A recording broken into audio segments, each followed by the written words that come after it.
ಗೋವಾದಲ್ಲಿ ನಟನ ಸ್ಟಂಟ್, ಬೆನ್ನು ಮೂಳೆಗೆ ಪೆಟ್ಟು, ಗೋವಾದಿಂದ ಮಣಿಪಾಲ್ಗೆ ದೂದ್ಪೇಡ ಏರ್ ಲಿಫ್ಟ್, ದೆಹಲಿಯಲ್ಲಿ ಕಾಂಗ್ರೆಸ್ ಕಹಳೆ, ಎಐಸಿಸಿ ಕಚೇರಿ ಮುಂದೆ ಭಾರೀ ಹೈಡ್ರಾಮಾ, ಸಿದ್ದು ವಿರುದ್ಧ ಕಮಲ ಕೆಂಡಾಮಂಡಲ, ಯೋಗೋತ್ಸವದಲ್ಲಿ ನಮೋ ಮೋಡಿ, ಕಲೆಕ್ಷನ್ ಇರೋದಿಂದಲೇ ಪ್ರಧಾನಿಗೆ ಕರುನಾಡು ನೆನಪಾಗಿದ್ಯಾ?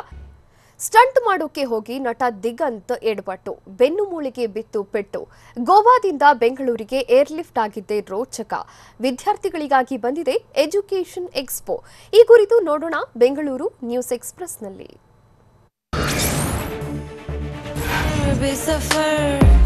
ಸ್ಯಾಂಡಲ್ವುಡ್ ನಟ ದೂದ್ಪೇಡ ದಿಗಂತ್ ಬೆನ್ನು ಭಾಗಕ್ಕೆ ಬಲವಾದ ಪೆಟ್ಟು ಬಿದ್ದಿದೆ. ಗೋವಾ ಸಮುದ್ರ ತೀರದಲ್ಲಿ ಸೋಮರ್ ಸಾಲ್ಟ್ ಮಾಡುವಾಗ ಆಯತಪ್ಪಿ ಅವಘಡ ನಡೆದಿದ್ದು ಬೆನ್ನುಮೂಳೆ ಹಾಗೂ ಕಾಲಿಗೆ ಗಾಯವಾಗಿದೆ. ಸದ್ಯ ದಿಗಂತ್ ಸ್ಥಿತಿ ಗಂಭೀರವಾಗಿದ್ದು ಗೋವಾದಲ್ಲೇ ಪ್ರಾಥಮಿಕ ಚಿಕಿತ್ಸೆ ಕೊಡಿಸಲಾಗಿದೆ. ಇನ್ನು ದಿಗಂತ್ ಪತ್ನಿ ಐಂದ್ರಿತಾರೆ ಜೊತೆ ಟ್ರಿಪ್ ಹೋಗಿದ್ರು.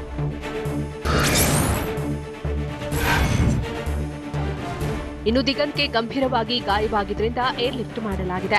ಗೋವಾದಲ್ಲೇ ಪ್ರಾಥಮಿಕ ಚಿಕಿತ್ಸೆ ನೀಡಿದ ಬಳಿಕ ಏರ್ ಲಿಫ್ಟ್ ಮೂಲಕ ಪತ್ನಿ ಐಂದ್ರಿತಾರೆ ಕರೆ ತಂದಿದ್ದಾರೆ.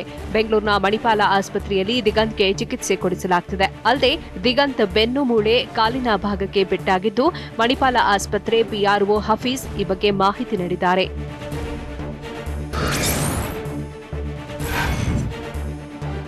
ಪಠ್ಯಪುಸ್ತಕ ಪರಿಷ್ಕರಣೆ ವಿವಾದ ಹಿನ್ನೆಲೆಯಲ್ಲಿ ಸಿಎಂ ಬಸವರಾಜ ಬೊಮ್ಮಾಯಿಗೆ ಮಾಜಿ ಪ್ರಧಾನಿ ದೇವೇಗೌಡ ಪತ್ರ ಬರೆದಿದ್ದಾರೆ. ಪರಿಷ್ಕರಣೆಗೊಂಡ ಪುಸ್ತಕಗಳನ್ನು ಹಿಂಪಡೆಯಿರಿ. ಪಠ್ಯ ಸಮಿತಿ ಅಧ್ಯಕ್ಷರು ನಾಡಗೀತೆಗೆ ಅಪಮಾನ ಮಾಡಿದ್ದಾರೆ.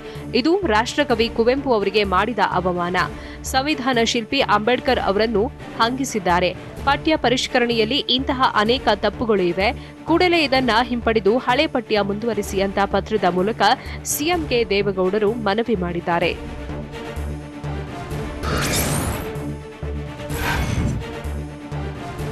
ಅಂತಾರಾಷ್ಟ್ರೀಯ ಕರೆಗಳನ್ನು ಸ್ಥಳೀಯ ಕರೆಗಳಾಗಿ ಕನ್ವರ್ಟ್ ಮಾಡುತ್ತಿದ್ದ ಅಡ್ಡೆಗಳ ಮೇಲೆ ಸೇನಾ ಗುಪ್ತಚರ ಇಲಾಖೆ ಮತ್ತು ಬೆಂಗಳೂರು ಸಿಸಿಬಿ ಜಂಟಿ ಕಾರ್ಯಾಚರಣೆ ನಡೆಸಿದ್ದಾರೆ. ಕಾರ್ಯಾಚರಣೆ ವೇಳೆ ಕೇರಳದ ವಯನಾಡು ಮೂಲದ ಶರಾಫುದ್ದೀನ್ ತಗ್ಲಾಕೊಂಡಿದ್ದಾನೆ. ಇನ್ನು ಪಾಕ್ ಗುಪ್ತಚರ ಇಲಾಖೆಗೆ ಕರೆ ಮಾಡಿದ್ದ 58 ಸಿಮ್ ಬಾಕ್ಸ್ ಮತ್ತು 2144 ಎಲೆಕ್ಟ್ರಾನಿಕ್ ಡಿವೈಸ್ ಸೀಸ್ ಮಾಡಲಾಗಿದೆ. ಇಷ್ಟೇ ಅಲ್ಲ, ಸೇನಾ ಮಾಹಿತಿ ಪಡೆಯಲು ಪಾಕ್ ಐಎಸ್ಐನಿಂದಲೂ ಕರೆ ಮಾಡಿರುವ ಬಗ್ಗೆ ಮಾಹಿತಿ ಸಿಕ್ಕಿದೆ. ಸದ್ಯ ಬೆಂಗಳೂರಿನ 4 ಕಡೆ ಆರೋಪಿಗಳು ಸಿಮ್ ಬಾಕ್ಸ್ ಇಟ್ಟಿದ್ದು ಈ ಸಂಬಂಧ ಸಿಸಿಬಿ ಪೊಲೀಸರು ತನಿಖೆ ಮುಂದುವರೆಸಿದ್ದಾರೆ.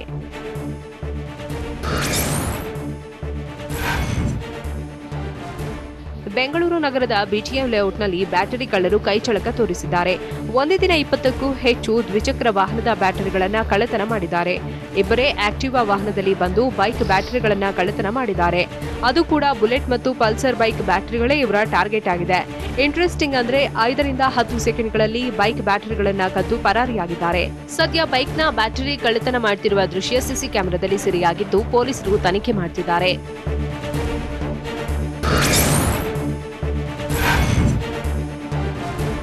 ಚಾಮರಾಜಪೇಟೆಯ ಈದ್ಗಾ ಮೈದಾನದ ಸುತ್ತಲೂ ಪೊಲೀಸರು ಫುಲ್ ಅಲರ್ಟ್ ಆಗಿದ್ರು. ಹಿರಿಯ ಪೊಲೀಸ್ ಅಧಿಕಾರಿಗಳು ಕೂಡ ಈದ್ಗಾ ಮೈದಾನದಲ್ಲಿ ಮೊಕ್ಕಂ ಹೂಡಿದ್ರು. ಯಾಕಂದ್ರೆ ಈದ್ಗಾ ಮೈದಾನದಲ್ಲಿ ಯೋಗಾಭ್ಯಾಸ ಮಾಡಲು ಹಿಂದೂ ಸಂಘಟನೆಗಳು ಬಿಬಿಎಂಪಿ ಬಳಿ ಮನವಿ ಮಾಡಿದ್ರು. ಆದ್ರೆ ಪಾಲಿಕೆ ಈದ್ಗಾ ಮೈದಾನದಲ್ಲಿ ಯೋಗ ಡೇ ಆಚರಣೆಗೆ ಅನುಮತಿ ನೀಡಿರಲಿಲ್ಲ. ಆದ್ರೆ ಮೈದಾನದ ಸುತ್ತಲೂ ಟೈಟ್ ಸೆಕ್ಯೂರಿಟಿ ನಿಯೋಜನೆ ಮಾಡಲಾಗಿತ್ತು.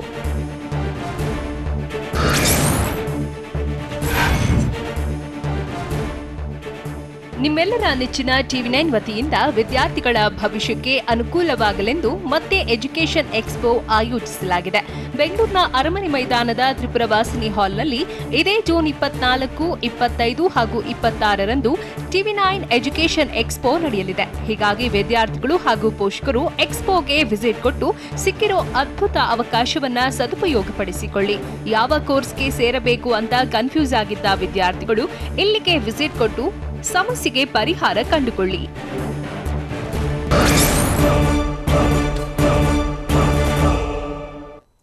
ದೆಹಲಿಯಲ್ಲಿ ಮತ್ತಷ್ಟು ಹೆಚ್ಚಾಯಿತು ಕಾಂಗ್ರೆಸ್ ಆಕ್ರೋಶ. ಕೇಂದ್ರ ಸರ್ಕಾರದ ಕಾರ್ಯಕರ್ತರು ಕೆಂಡಾಮಂಡಲ. ಎಐಸಿಸಿ ಕಚೇರಿ ಮುಂದೆ ಭಾರೀ ಹೈಡ್ರಾಮಾ. ಬಳಿಕ ಆಗಿದ್ದೇನು ನೋಡೋಣ ಪೊಲಿಟಿಕಲ್ ಫೈಟ್ ನ್ಯೂಸ್ ಎಕ್ಸ್‌ಪ್ರೆಸ್‌ನಲ್ಲಿ.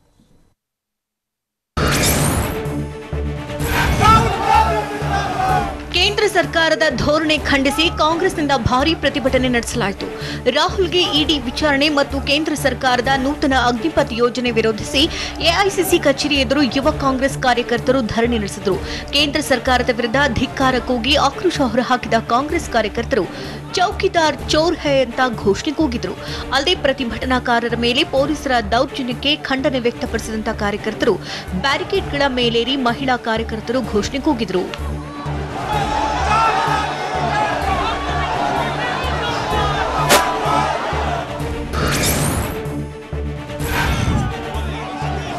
ದೆಹಲಿಯ ಎಐಸಿಸಿ ಕಚೇರಿ ಮುಂದೆ ಭಾರೀ ಹೈಡ್ರಾಮಾ ನಡೆಯಿತು.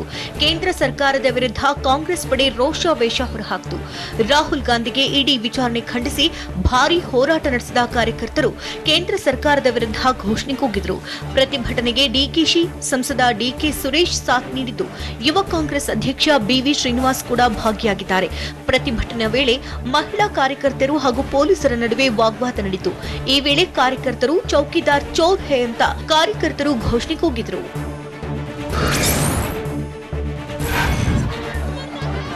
ದೆಹಲಿ ಎಐಸಿಸಿ ಕಚೇರಿ ಮುಂದೆ ಪ್ರತಿಭಟನಾ ವೇಳೆ ಮಹಿಳಾ ಕಾರ್ಯಕರ್ತರು ಹೈಡ್ರಾಮಾ ಸೃಷ್ಟಿಸಿದ್ದಾರೆ. ರಸ್ತೆಯಲ್ಲಿ ಹೊರಳಾಡಿ ಕಣ್ಣೀರಿಟ್ಟ ಮಹಿಳಾ ಕಾರ್ಯಕರ್ತರು ಪೊಲೀಸರು ಪ್ರತಿಭಟನಾಕಾರರನ್ನ ವಶಕ್ಕೆ ಪಡೆದಿದ್ದನ್ನು ಖಂಡಿಸಿ ಆಕ್ರೋಶ ಹೊರಹಾಕಿದ್ದಾರೆ. ಪೊಲೀಸರು ನಮಗೆ ಪ್ರತಿಭಟನೆಗೆ ಅವಕಾಶ ನೀಡುತ್ತಿಲ್ಲ, ನಾವೇನು ಉಗ್ರರ, ನಮ್ಮ ಬಳಿ AK-47 ಇದೆಯಾ, ಶಾಂತಿಯುತವಾಗಿ ಪ್ರತಿಭಟನೆ ಮಾಡುವುದು ನಮ್ಮ ಹಕ್ಕು ಅಂತ ಕಣ್ಣೀರಿಟ್ಟು ಪೊಲೀಸರ ವಿರುದ್ಧ ಮಹಿಳಾ ಕಾರ್ಯಕರ್ತರು ಆಕ್ರೋಶ ಹೊರಹಾಕಿದರು.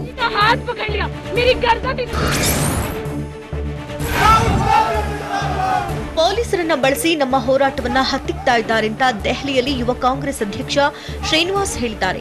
ವಿಚಾರಣೆ ನೆಪದಲ್ಲಿ ರಾಹುಲ್ ಗಾಂಧಿಗೆ ಇಡಿ, ಐಟಿ, ಸಿಬಿಐ ಮೂಲಕ ಕಿರುಕುಳ ನೀಡಲಾಗ್ತಾ ಇದೆ ಅಂತ ಆರೋಪ ಮಾಡಿದ್ದಾರೆ. ಕೇಂದ್ರ ಸರ್ಕಾರ ನಿಜವಾದ ಸಮಸ್ಯೆಗಳ ಬಗ್ಗೆ ತಲೆಕೆಡಿಸಿಕೊಳ್ತಿಲ್ಲ, ಬದಲಾಗಿ ಕಾಂಗ್ರೆಸ್ ನಾಯಕರನ್ನ ಗುರಿಯಾಗಿಸಿ ಕಿರುಕುಳ ನೀಡ್ತಾ ಇದೆ. ಕೇಂದ್ರ ಸರ್ಕಾರದ ವಿರುದ್ಧದ ನಮ್ಮ ಹೋರಾಟ ಮುಂದುವರಿಯಲಿದೆ ಅಂತ ಶ್ರೀನಿವಾಸ್ ಹೇಳಿದ್ದಾರೆ.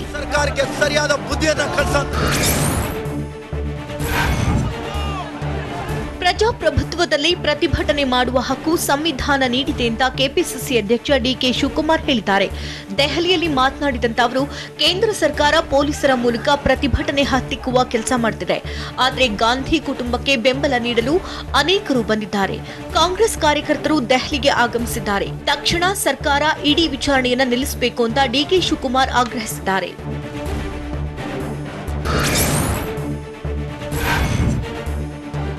ರಾಹುಲ್ ಗಾಂಧಿಗೆ ಇಂದು 5ನೇ ದಿನ ಇಡಿ ವಿಚಾರಣೆ ಮುಂದುವರೆದಿದ್ದು, ಕೈಪಾಳಿಯ ಮತ್ತೆ ಕೆಂಡಾಮಂಡಲವಾಗಿದೆ. ಈಗಾಗಲೇ ದೆಹಲಿಯಲ್ಲಿ ಕೇಂದ್ರ ಸರ್ಕಾರದ ವಿರುದ್ಧ ರಣಕಹಳೆ ಮೊಳಗಿಸಿರುವಂತಹ ಕಾಂಗ್ರೆಸ್ ನಾಯಕರು ನಾಳೆಯೂ ಪ್ರತಿಭಟನೆ ನಡೆಸಲಿದ್ದಾರೆ. ಸದ್ಯ ದೆಹಲಿಗೆ ತೆರಳಿರುವಂತಹ ಕೆಪಿಸಿಸಿ ಅಧ್ಯಕ್ಷ ಡಿಕೆ ಶಿವಕುಮಾರ್ ಕೂಡ ಪ್ರತಿಭಟನೆಯಲ್ಲಿ ಪಾಲ್ಗೊಂಡಿದ್ದಾರೆ. ಅಲ್ಲದೆ ಇಂದು ಸಿದ್ದರಾಮಯ್ಯ ನೇತೃತ್ವದಲ್ಲಿ ಕಾಂಗ್ರೆಸ್ ನಾಯಕರು ದೆಹಲಿಗೆ ತೆರಳಲಿದ್ದು, ಅಗ್ನಿಪಥ್ ವಿರುದ್ಧ ನಾಳೆ ಬೃಹತ್ ಪ್ರತಿಭಟನೆ ನಡೆಸಲಿದ್ದಾರೆ.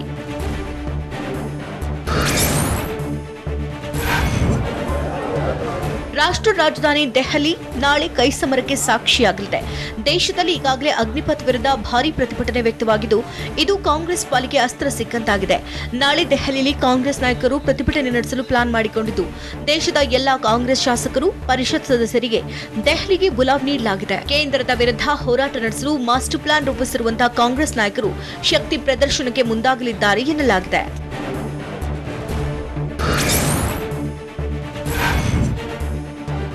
ಕಾಂಗ್ರೆಸ್ ನಾಯಕ ರಾಹುಲ್ ಗಾಂಧಿ ಇಡಿ ವಿಚಾರಣೆ ವಿರೋಧಿಸಿ ಯಾದಗಿರಿ ಜಿಲ್ಲೆಯಲ್ಲಿ ಪ್ರತಿಭಟನೆ ನಡೆಸಲಾಯಿತು.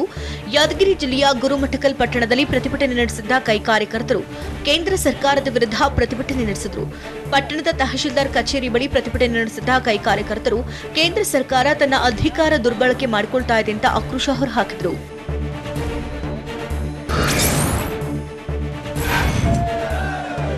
ಕೇಂದ್ರ ಸರ್ಕಾರದ ಸೇನಾ ನೂತನ ಯೋಜನೆ ಅಗ್ನಿಪಥ್ ವಿರೋಧಿಸಿ ಅಂಚೆ ಕಚೇರಿಗೆ ಮುತ್ತಿಗೆ ಹಾಕಲು ಯತ್ನಿಸಿರುವಂತಹ ಘಟನೆ ಹಾಸನದಲ್ಲಿ ನಡೆದಿದೆ.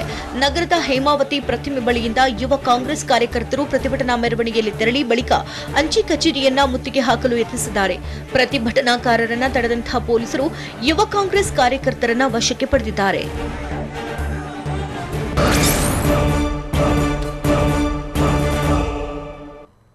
ಸಿದ್ದರಾಮಯ್ಯಗೆ ಕೇಸರಿ ಪಡೆ ಗುದ್ದು, ಕೇಂದ್ರ ಸರ್ಕಾರದ ವಿರುದ್ಧ ಡಿಕೆಶಿ ಫುಲ್ ಗರಂ, ಕೆಜಿಎಫ್ ಬಾಬುಗೆ ತಲೆನೋವು ಆಗಿರೋದೇನು?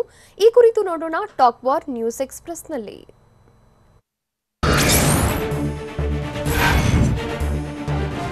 ಕೊರೋನಾ ವೇಳೆ ರಾಜ್ಯಕ್ಕೆ ಆಕ್ಸಿಜನ್ ನೀಡಿಲ್ಲ ಎಂಬ ಸಿದ್ದರಾಮಯ್ಯ ಹೇಳಿಕೆಗೆ ಚಿಕ್ಕಮಗಳೂರಿನಲ್ಲಿ ಬಿಜೆಪಿ ನಾಯಕ ಸಿಟಿ ರವಿ ವಾಗ್ದಾಳಿ ನಡೆಸಿದ್ದಾರೆ. ಸಿದ್ದರಾಮಯ್ಯ ಮತ್ತು ಸುಳ್ಳು ಒಂದೇ ನಾಣ್ಯದ ಎರಡು ಮುಖಗಳು.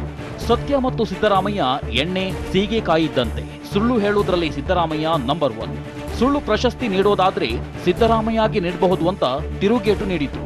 ಇಷ್ಟೇ ಅಲ್ಲ, ಸಿದ್ದರಾಮಯ್ಯ 5 ವರ್ಷಗಳ ಆಡಳಿತ ನಡೆಸಿದ್ರು. ಆಗ ಆಸ್ಪತ್ರೆಗಳಿಗೆ ಆಕ್ಸಿಜನ್ ಪ್ಲಾಂಟ್ ಏನಾದ್ರೂ ಹಾಕಿದ್ರ? ನಮ್ಮ ಸರ್ಕಾರ ಪ್ರತಿ ಆಸ್ಪತ್ರೆಗೆ ಆಕ್ಸಿಜನ್ ಪ್ಲಾಂಟ್ ಹಾಕಿದ್ದೇವೆ ಅಂತ ಸಿದ್ದರಾಮಯ್ಯಗೆ ಕಾಲೆಳೆತ್ತು. ಸಿದ್ದರಾಮಯ್ಯನವರು ಒಂದು ನಾಣ್ಯದ ಎರಡು ಮುಖಗಳು. ಇಷ್ಟೇ ಅಲ್ಲ, ಬೆಂಗಳೂರಿನಲ್ಲಿ ಉನ್ನತ ಶಿಕ್ಷಣ ಸಚಿವ ಡಾಕ್ಟರ್ ಅಶ್ವಥ್ ನಾರಾಯಣ್ ಕೂಡ ಸಿದ್ದರಾಮಯ್ಯ ವಿರುದ್ಧ ಗುಡುಗಿದ್ದಾರೆ. ಸಿದ್ದರಾಮಯ್ಯ ಈ ಲೋಕದಲ್ಲಿದ್ದಾರಾ ಅಥವಾ ಬೇರೆ ಲೋಕದಲ್ಲಿದ್ದಾರಾ? ಈ ದೇಶದ ಆರೋಗ್ಯ ವ್ಯವಸ್ಥೆಯನ್ನ ಕಾಂಗ್ರೆಸ್ ಯಾವ ಸ್ಥಿತಿಯಲ್ಲಿ ಬಿಟ್ಟು ಹೋಗಿತ್ತು? ಇಂದು ಅತಿ ಹೆಚ್ಚು ಆಕ್ಸಿಜನ್ ಉತ್ಪಾದನೆ, ಮೆಡಿಕಲ್ ಸೌಲಭ್ಯ ಸುಧಾರಿಸಿದ್ದು ನಾವು. ಸಿದ್ದರಾಮಯ್ಯ ಹೇಳಿಕೆ ನೀಡುವಾಗ ಯೋಚಿಸಿ ನೀಡಲಿ ಅಂತ ವಾಗ್ದಾಳಿ ನಡೆಸಿದ್ದಾರೆ.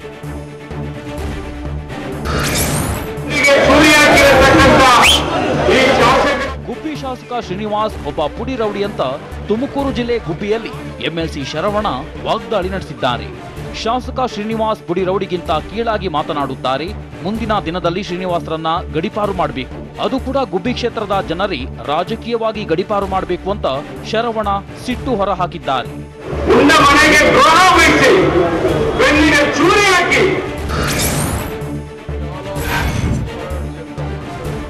ರಾಹುಲ್ ಗಾಂಧಿಗೆ ಇಡಿ ವಿಚಾರಣೆ ಹಿನ್ನೆಲೆಯಲ್ಲಿ ದೆಹಲಿಯಲ್ಲಿ ಕೆಪಿಸಿಸಿ ಅಧ್ಯಕ್ಷ ಡಿಕೆ ಶಿವಕುಮಾರ್ ಕಿಡಿಕಾರಿದ್ದಾರೆ.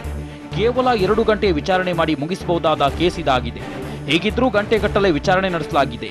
ಕೇವಲ ಕಿರುಕುಳ ನೀಡುವುದಕ್ಕಾಗಿಯೇ ವಿಚಾರಣೆ ನಡೆಸಿದ್ದಾರೆ. ನನಗಿಂತ ಹೆಚ್ಚು ರಾಹುಲ್ ಗಾಂಧಿಗೆ ಕಿರುಕುಳ ನೀಡುತ್ತಿದ್ದಾರೆ. ಇಡಿ ವಿಚಾರಣೆಯನ್ನ ನಾವು ಅನುಭವಿಸಿದ್ದೇವೆ. ನನ್ನ ಕುಟುಂಬಕ್ಕೂ ಸಾಕಷ್ಟು ಹಿಂಸೆ ನೀಡಿದ್ದಾರೆ ಅಂತ ಆಕ್ರೋಶ ಹೊರಹಾಕಿದ್ದಾರೆ. ಏನಾದ್ರು ಮಾಡಿ ತೊಂದರೆ ಮಾಡಬೇಕು ಅಂತ ಹೇಳಿ ಮಾಡ್ತಾ ಇದ್ದಾರೆ. ದೆಹಲಿಯಲ್ಲಿ ಮಾತನಾಡಿದ ಡಿಕೆ ಶಿವಕುಮಾರ್ ಕೇಂದ್ರ ಸರ್ಕಾರಕ್ಕೆ ಸಾಲು ಸಾಲು ಪ್ರಶ್ನೆ ಕೇಳಿದ್ದಾರೆ. ಅಂದ್ರೆ ಸೋನಿಯಾ ಗಾಂಧಿ ಏನ್ ತಪ್ಪು ಮಾಡಿದ್ದಾರೆ? ಕಾಂಗ್ರೆಸ್ ಆಸ್ತಿ ಉಳಿಸಲು ಹೋರಾಟ ಮಾಡಿದ್ದಾರೆ. ಆರ್ಎಸ್ಎಸ್ನವರು ಚಾಣಕ್ಯ ಸಂಸ್ಥೆ ಸ್ಥಾಪನೆ ಮಾಡುತ್ತಿಲ್ಲವೇ? ಅಲ್ಲಿ ಅಕ್ರಮ ಹಣ ವರ್ಗಾವಣೆ ಕಾನೂನಿಗೆ ಬರುವುದಿಲ್ಲವೇ? ಕೇವಲ ಸಂಸದೆಯಾಗಿದ್ರು ಸೋನಿಯಾ ಗಾಂಧಿ. ಅವರಿಗೆ ಯಾಕೆಷ್ಟು ಕಿರುಕುಳ ನೀಡುತ್ತಿದ್ದಾರೆ? ದೆಹಲಿಯಲ್ಲಿ ನಾವು ಕೂಡ ಬೆಂಬಲಕ್ಕೆ ಬಂದಿದ್ದೇವೆ ಅಂತ ಡಿಕೆಶಿ ಕಿಡಿಕಾರಿದ್ದಾರೆ. ಗಾಂಧಿ ಕುಟುಂಬಕ್ಕೆ ಶಕ್ತಿ ಕೊಡಬೇಕು, ಧೈರ್ಯ ಕೊಡಬೇಕು, ನಾವಿದ್ದೇವೆ ಅಂತ ಹೇಳಬೇಕು. ಅಯ್ಯೋ ಸರ್, ಭಯ ಆಗ್ತಿದೆ. ಮಾತೆತ್ತಿದ್ರೆ ತಿಹಾರ್ ಜೈಲು ಅಂತಾರೆ. ಈ ರಾಜಕೀಯ ಬೇಡ, ಚುನಾವಣೆನೂ ಬೇಡ, ಇದರಿಂದ ಆಚೆ ಬಂದ್ರೆ ಸಾಕು ಅಂತ ದೆಹಲಿಯಲ್ಲಿ ಕೆಜಿಎಫ್ ಬಾಬು ಅಸಮಾಧಾನ ಹೊರಹಾಕಿದ್ದಾರೆ. ಇಡಿ ವಿಚಾರಣೆಗೆ ಬೆಸ್ತು ಬಿದ್ದಿರುವ ಕೆಜಿಎಫ್ ಬಾಬು ಎಂಎಲ್ಸಿ ಚುನಾವಣೆ ನಿಂತಿದ್ದೇ ತಪ್ಪಾಯಿತು, ರಾಜಕೀಯವಾಗಿ ಟಾರ್ಗೆಟ್ ಮಾಡಲಾಗುತ್ತಿದೆ. ನಂದೆಲ್ಲ ವೈಟ್ ಬಿಸಿನೆಸ್. 1740 ಕೋಟಿ ಆಸ್ತಿ ಘೋಷಣೆ ಮಾಡಿದ್ದೇನೆ, ಅದಕ್ಕೆ ಸರಿಯಾಗಿ ಟ್ಯಾಕ್ಸ್ ಕಟ್ಟುತ್ತಿದ್ದೇನೆ. ಲೀಗಲ್ ವ್ಯವಹಾರ ಮಾಡಿದ್ರೂ ಇಡಿ ಬಿಡುತ್ತಿಲ್ಲ ಅಂತ ಅಸಮಾಧಾನ ಹೊರಹಾಕಿದ್ದಾರೆ. ಭಯ ಆಗತ್ತೆ ಸರ್, ಏನಾಗತ್ತೋ ಏನು. ಕೇಂದ್ರದ ಅಗ್ನಿಪಥ್ ಯೋಜನೆಗೆ ಕಾಂಗ್ರೆಸ್ ವಿರೋಧ ವಿಚಾರಕ್ಕೆ ಸಂಬಂಧಿಸಿದಂತೆ ವಿಜಯನಗರ ಜಿಲ್ಲೆ ಹಂಪಿಯಲ್ಲಿ ಕೇಂದ್ರ ಸಚಿವ ಜೋಶಿ ಕಾಂಗ್ರೆಸ್ಗೆ ಟಾಂಗ್ ಕೊಟ್ಟಿದ್ದಾರೆ. ಕಾಂಗ್ರೆಸ್ಗೆ ವಿರೋಧ ಮಾಡುವುದೇ ಕೆಲಸ. ಯುಪಿ ಮತ್ತು ಬಿಹಾರದಲ್ಲಿ ಗಲಾಟೆ ಮಾಡುವವರು ಸೇನೆಗೆ ಸೇರುವವರಲ್ಲ. ಸೇನೆಗೆ ಸೇರುವವರಾಗಿದ್ರೆ ಜೈಲು ಬಸ್ಗಳಿಗೆ ಬೆಂಕಿ ಹಚ್ಚುತ್ತಿರಲಿಲ್ಲ. ಹಲವು ದೇಶಗಳಲ್ಲಿ ಈ ರೀತಿಯ ಯೋಜನೆ ಜಾರಿಯಲ್ಲಿದೆ. ಸೇನೆಗೆ ಸೇರಲಿರುವ ಯುವಕರಿಗೆ ಉತ್ತಮ ಪ್ಯಾಕೇಜ್ ಇದೆ. ಸೇನೆಯಲ್ಲಿ ಕೆಲಸ ಮುಗಿಸಿ ಬಂದವರಿಗೆ ಸಮಸ್ಯೆ ಆಗಲ್ಲ. ವಿವಿಧ ಇಲಾಖೆಗಳಲ್ಲಿ ಉದ್ಯೋಗ ಅವಕಾಶ ನೀಡಲಾಗುತ್ತೆ ಅಂತ ಹಂಪಿಯಲ್ಲಿ ಕೇಂದ್ರ ಸಚಿವ ಜೋಶಿ ಟಾಂಗ್ ನೀಡಿದ್ದಾರೆ. ಸಮಾಜ ವಿರೋಧಿ ಶಕ್ತಿಗಳು ಏನಾದರೂ ಸಹಿತ ವಿರೋಧ ಮಾಡುವಂತಹ ಒಂದು ಪ್ರವೃತ್ತಿಯನ್ನು ಬೆಳೆಸಿಕೊಂಡಿದ್ದಾರೆ. ಪ್ರಧಾನಿ ಮೋದಿ ಮೈಸೂರಿಗೆ ಬಂದು ಕನ್ನಡ ನಾಡಿನ ಜನತೆಯ ಜೊತೆ ಯೋಗ ಮಾಡಿ ಜಗತ್ತಿಗೆ ಸಂದೇಶ ಕೊಟ್ಟಿದ್ದಾರೆ. ಕೋವಿಡ್ ಸಮಯದಲ್ಲಿ ಆಕ್ಸಿಜನ್ ಕೊರತೆಯಾಗಿದ್ರೆ ಅದಕ್ಕೆ ಕಾರಣ ಕಾಂಗ್ರೆಸ್ ಅಂತ ಬೆಂಗಳೂರಿನಲ್ಲಿ ಬಿಜೆಪಿ ರಾಜ್ಯಾಧ್ಯಕ್ಷ ನಳಿನ್ ಕುಮಾರ್ ಕಟೀಲ್ ಗುಡುಗಿದ್ದಾರೆ. 60 ವರ್ಷಗಳ ಅವಧಿಯಲ್ಲಿ ಏನೂ ಅಭಿವೃದ್ಧಿ ಮಾಡದೇ ಇದ್ದಿದ್ದು ಸಿದ್ದರಾಮಣ್ಣನ ಕಾಂಗ್ರೆಸ್. 60 ವರ್ಷಗಳಲ್ಲಿ ಏನೂ ಕೊಡಲು ಸಾಧ್ಯವಾಗದ ಹೇಡಿ ಕಾಂಗ್ರೆಸ್ ನಾಯಕ ಇದನ್ನ ಹೇಳುತ್ತಾರೆ ಅಂದ್ರೆ ಜನ ಅವರನ್ನ ಮೂರ್ಖ ಅನ್ನುತ್ತಾರೆ, ಬುದ್ಧಿವಂತ ಎನ್ನಲ್ಲ ಅಂತ ಸಿದ್ದುಗೆ ಕಟೀಲು ಗುಮ್ಮಿದ್ದಾರೆ.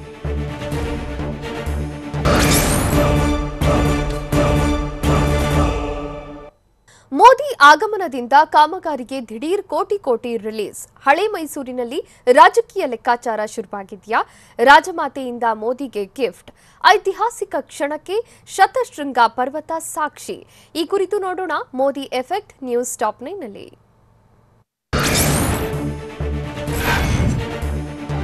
ಪ್ರಧಾನಿ ಮೋದಿಯನ್ನ ಖುಷಿ ಪಡಿಸೋಕೆ ಬಿಬಿಎಂಪಿ ನೀರಿನಂತೆ ಜನರ ಹಣ ಖರ್ಚು ಮಾಡಿದೆ. ಅದು ಕೂಡ ದಿಢೀರ್ ಅಂತ ಬೆಂಗಳೂರು ಅಭಿವೃದ್ಧಿಗೆ ಹಣ ರಿಲೀಸ್ ಮಾಡಿ ಕೆಲ ದಿನಗಳಲ್ಲಿ ವಿವಿಧ ಬಗೆಯ ಕಾಮಗಾರಿಗಳು ನಡೆದಿವೆ. ಸದ್ಯ ಇದೇ ರೀತಿ ಯಾಕೆ ಪಾಲಿಕೆ ಅಭಿವೃದ್ಧಿ ಮಾಡಲ್ಲ ಅಂತ ಜನ ಪ್ರಶ್ನೆ ಮಾಡಿದ್ದಾರೆ.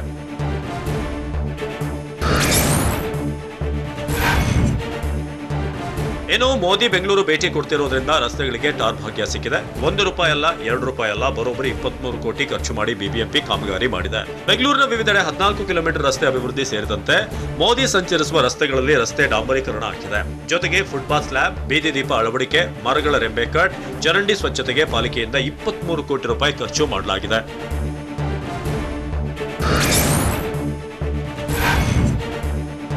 2 ದಿನಗಳ ರಾಜ್ಯ ಪ್ರವಾಸ ಮುಗಿಸಿ ಪ್ರಧಾನಿ ಮೋದಿ ದೆಹಲಿಗೆ ಹೋಗಿದ್ದು, ರಾಜ್ಯ ಬಿಜೆಪಿ ಹಳೆ ಮೈಸೂರು ಭಾಗದಲ್ಲಿ ದೊಡ್ಡ ಲಾಭ ಸಿಗುತ್ತೆ ಅನ್ನೋ ನಿರೀಕ್ಷೆಯಲ್ಲಿದೆ.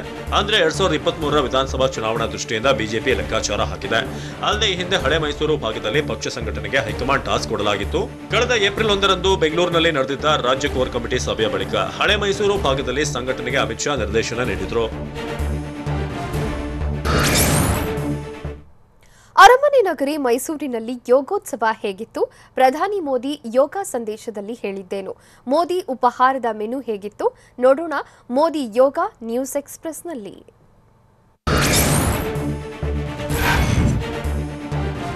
ಇಂದು ಮೈಸೂರಿನಲ್ಲಿ 8ನೇ ಅಂತಾರಾಷ್ಟ್ರೀಯ ಯೋಗ ದಿನಾಚರಣೆಯನ್ನ ಅದ್ದೂರಿಯಾಗಿ ಆಚರಿಸಲಾಯಿತು. ಪ್ರಧಾನಿ ಮೋದಿ ಭಾಗಿಯಾಗಿದ್ದು ಈ ಬಾರಿ ವಿಶೇಷವಾಗಿತ್ತು. ಮೈಸೂರಿನ ಅರಮನೆ ಮುಂಭಾಗದಲ್ಲಿ ಪ್ರಧಾನಿ ಮೋದಿ ಯೋಗ ಮಾಡಿದ್ರು. ವೇದಿಕೆಯಲ್ಲಿ ಕೇಂದ್ರ ಆಯುಷ್ ಮಂತ್ರಿ ಸರ್ವಾನಂದ್, ರಾಜ್ಯಪಾಲ ಥಾವರ್ಚಂದ್ ಗೆಹ್ಲೋಟ್, ಸಿಎಂ ಬಸವರಾಜ ಬೊಮ್ಮಾಯಿ, ಸಚಿವ ಸುಧಾಕರ್, ಯದುವೀರ ಕೃಷ್ಣದತ್ತ ಚಾಮರಾಜ ಒಡೆಯರ್, ಪ್ರಮೋದಾದೇವಿ ಒಡೆಯರ್, ಸಚಿವ ಎಸ್ಟಿ ಸೋಮಶೇಖರ್, ಸಂಸದ ಪ್ರತಾಪ್ ಸಿಂಹ ಭಾಗಿಯಾಗಿದ್ರು.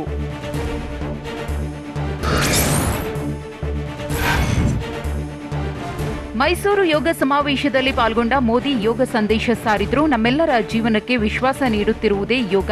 ಇಡೀ ವಿಶ್ವಕ್ಕೆ ಪಸರಿಸುವ ಯೋಗದಿಂದಲೇ ವಿಶ್ವಾಸ. ಯೋಗ ದಿನದ ವಿಶ್ವಾಸವೇ ನಮ್ಮ ಬದುಕಿಗೂ ಪ್ರೇರಣೆ ಅಂತ ಹೇಳಿದ್ರು. ಮಾನವೀಯತೆಗಾಗಿ ವಿಶ್ವದ ಎಲ್ಲೆಡೆಯಲ್ಲೂ ಯೋಗ ಆಚರಿಸಬೇಕು. ಯೋಗದಿಂದ ಎಲ್ಲರಿಗೂ ಶಾಂತಿ ಎಂದು ಮೋದಿ ಬಣ್ಣಿಸಿದ್ರು. ಸಮಾಜದಲ್ಲಿ ಶಾಂತಿಗಾಗಿ ಪ್ರಪಂಚದ ಮೂಲೆ ಮೂಲೆಗಳಲ್ಲಿಯೂ ಯೋಗಾಭ್ಯಾಸ ಮಾಡಬೇಕೆಂದು ತಿಳಿಸಿದ್ರು.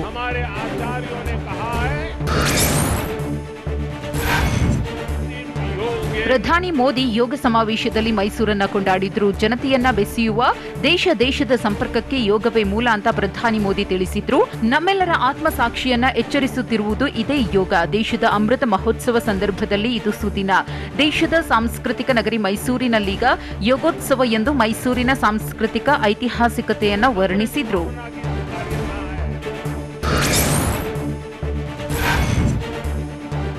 ಮೈಸೂರು ಯೋಗ ಸಮಾವೇಶದಲ್ಲಿ ಪ್ರಧಾನಿ ಮೋದಿ ಯೋಗದ ಮಹತ್ವ ಸಾರಿದ್ರು. ವಿಶ್ವದಲ್ಲಿ ಯೋಗ ಮುಕ್ತಿಗಾಗಿ ಯೋಗಾಸನವೇ ಆಧಾರ.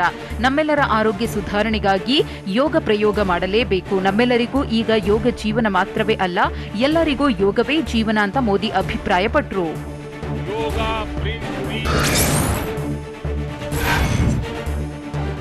ಮೈಸೂರಿನಲ್ಲಿ ಪ್ರಧಾನಿ ಮೋದಿ ದೇಶದ ಜನತೆಗೆ ಯೋಗ ದಿನಾಚರಣೆಯ ಶುಭಾಶಯ ತಿಳಿಸಿದ್ರು. ಯೋಗ ದಿನ ಅಂದ್ರೆ ಬರೀ ಯೋಗ ಮಾಡುವುದೇ ಅಲ್ಲ, ನಮ್ಮೆಲ್ಲರ ಜೀವನದ ಉಸಿರು ಯೋಗವೇ ಆಗಿದೆ. ನಮ್ಮೆಲ್ಲರ ಅನಂತ ಭವಿಷ್ಯಕ್ಕೆ ಯೋಗಾಭ್ಯಾಸವೇ ಆಧಾರವಾಗಿದೆ. ಆರೋಗ್ಯ ಮತ್ತು ಶಾಂತಿಪೂರ್ಣ ವಿಶ್ವಕ್ಕೆ ಯೋಗ ಬೇಕು. ಯೋಗದಿಂದ ಏಕತೆ ಮತ್ತು ಯೋಗದಿಂದಲೇ ಏಕಾಗ್ರತೆ. ಸರ್ವರಿಗೂ ಯೋಗ ದಿನಾಚರಣೆಯ ಶುಭಾಶಯ ಅಂತ ಮೋದಿ ಹೇಳಿದ್ರು.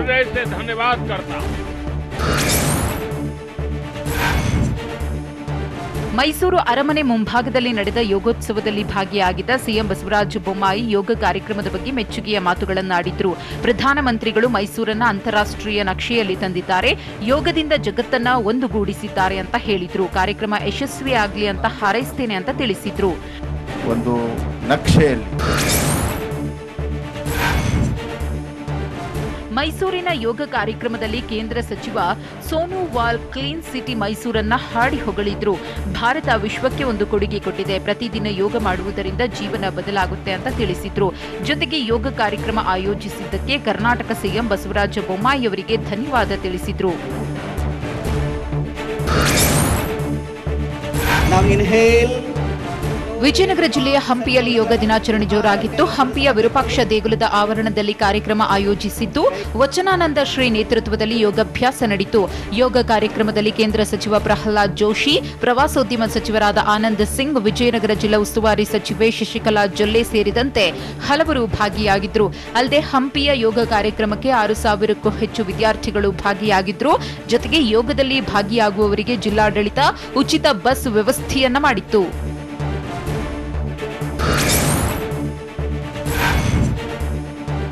ಅರಮನೆ ಮುಂಭಾಗದಲ್ಲಿ ನಡೆದ ಯೋಗ ದಿನಾಚರಣೆಯ ಬಳಿಕ ಪ್ರಧಾನಿ ಮೋದಿ ಮೈಸೂರಿನ ವಸ್ತು ಸಂಗ್ರಹಾಲಯ ಕೇಂದ್ರ ಉದ್ಘಾಟಿಸಿದ್ರು. ಬಳಿಕ ಅರಮನೆಯಲ್ಲಿ ರಾಜಮನೆತನದವರ ಜೊತೆ ಉಪಹಾರ ಸೇವನೆ ಮಾಡಿದ್ರು. ಉಪಹಾರಕ್ಕೆ ಇಡ್ಲಿ, ಅವಲಕ್ಕಿ, ಉಪ್ಪಿಟ್ಟು, ಮೈಸೂರು ಪಾಕ್ ಸಿದ್ಧಪಡಿಸಲಾಗಿತ್ತು. ಉಪಹಾರ ಸೇವಿಸಲು ಬೆಳ್ಳಿ ತಟ್ಟೆಯನ್ನು ಬಳಸಲಾಯಿತು.